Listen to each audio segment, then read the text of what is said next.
మేడ్చల్ పరిధిలోని జవహర్ నగర్ లో 17 నెలల బాలుడిపై వీధి కుక్కల దాడి ఘటన తనను తీవ్రంగా కలిచివేసిందని ఎమ్మెల్యే మల్లారెడ్డి అన్నారు. రానున్న రోజుల్లో ఇలాంటి ఘటనలు పునరావృతం కాకుండా చర్యలు తీసుకుంటామన్నారు.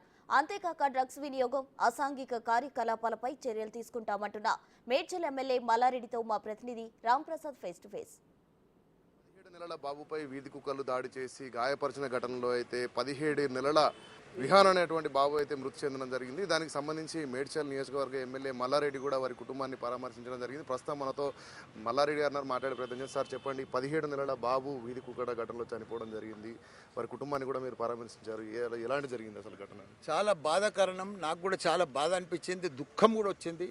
ఎందుకంటే ఆ చిన్న బాలుని 10 కుక్కలు మామూలుగా కాదు, అసలు చూడలేని పరిస్థితి చేసిరు. కాబట్టి నాకు కూడా చాలా ఏడుపు వచ్చింది అక్కడ పోతే.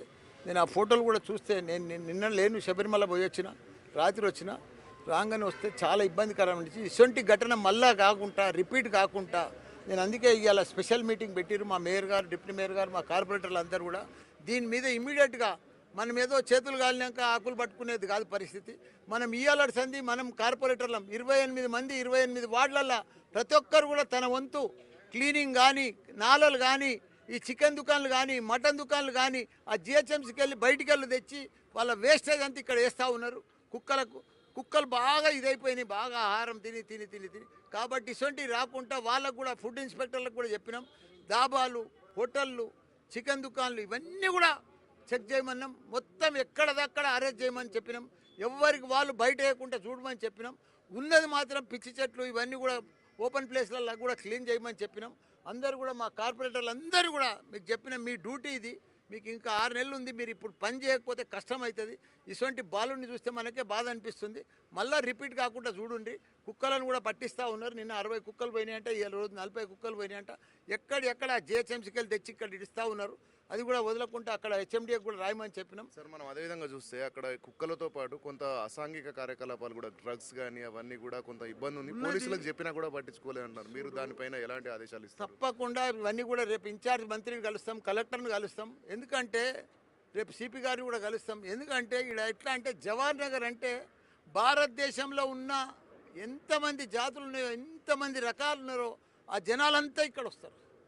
ఇక్కడ ఒక అడ్డ అయిపోయింది. ఎందుకంటే ఇదంతా కొత్తగా డెవలప్ అయింది జవహర్ నగర్.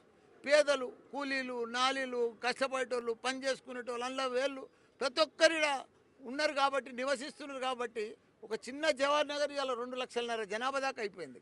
కాబట్టి ఇక్కడ అన్ని రకాల మనుషులు ఉంటారు. ఇవన్నీ కూడా అవకాశం ఉన్న ఛాన్స్ ఉంది. ఇవన్నీ కూడా కంట్రోల్ చేయాలి. పోలీస్ కంట్రోల్ చేస్తుంది. ఇప్పుడు మున్సిపాలిటీ కంట్రోల్ చేస్తుంది. వీళ్ళేమో బడ్జెట్ లేదు, దీంట్లో డబ్బులు లేవు. మొదటి సంది కూడా జవహర్ నగర్ అంటే డబ్బులు లేవు. కానీ అభివృద్ధి అయింది.